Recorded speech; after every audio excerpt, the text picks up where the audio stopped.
Қойшы қарт қойларын өрістетіп жайылымға жайған сайын дөңге жақын өскен бір алма ағашының түбіне барып дем алатын. Егер жеміс піскен мезгіл болса, алма ағашымен тілдесіп, «Қане балам, қарттың алмасын бере ғой» дейтін. Сөйткенше болмай, дәмі тіл үйіретін иісі аңқыған балбырап піскен бір алма жерге топ ете түсетін.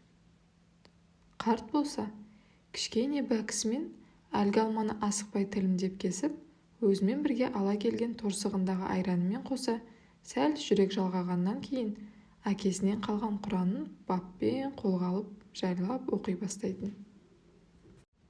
Қойшы қарт бұл алма ағашын осыдан 20 жыл бұрын отырғызған кезде жиі суғарып, намаз алдында беті қолын шайған дәрет суының қалғанын да ырымдап соның түбіне төгетін.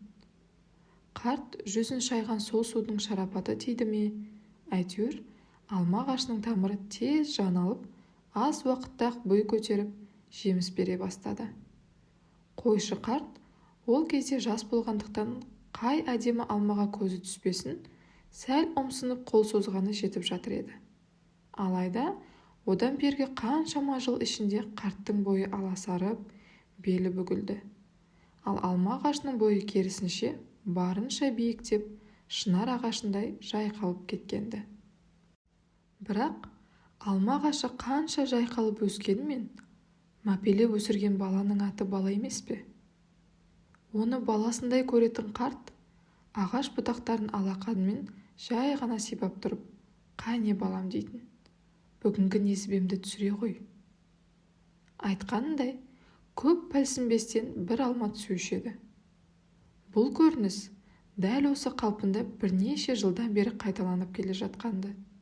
Тіпті қарт сұрағанда, алманың түспей қалған бірде-бір күні болған емес. Ауыл адамдары болса, таңғажайып бұл құбылысты сырттай бірнеше мәрте байқап, қойшы қартты әулиеге жорысып қойғалы қашан. Қарт кісі ағаш көлеңкесінде аздап тынығып, намазын оқығаннан кейін әдеттегідей сол күнгі алмасын сұрады. Алайда бір таңқаларлығы ағаш бұтақтары жеміске толып тұрса да, қарт қолына ештеңе түспеді. Қарт өз қалауын қанша қайталағанымен бәрібір ештеңе бола қоймады. Күткені орындалмай, кірпігі мен сақалы тарам-тарам жасқа шыланған қарт үнсіз ғана алыстап қойларына кетіп бара жатты.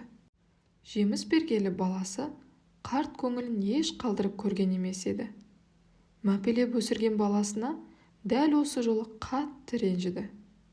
Көңілі құлазыған қарттың бойы тіпті шөңкімдей боп, белі де бұрынғыдан бетер бүкшие түскендей. Малдарын қайырып, ауылға бет алғанда, мешіттен әуелеп шыққан азанға құлақ түрді.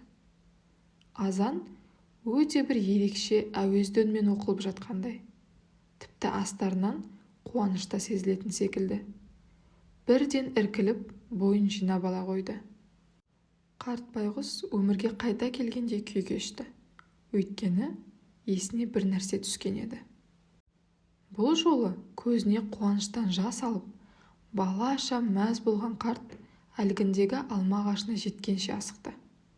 Келе сала, оны айналып толғанып кең құшағын төсей құшақтаған қарт, «Күнім әшейін», деді иегі кемсеңдеп жылаған күйі. «Айналайын балам, жарығым. Ұмытшақ мен байғұсты ренжітпей тұрып-ақ білдірсең болмас па еді? Бүгін ораза айының алғашқы күні екен ғой».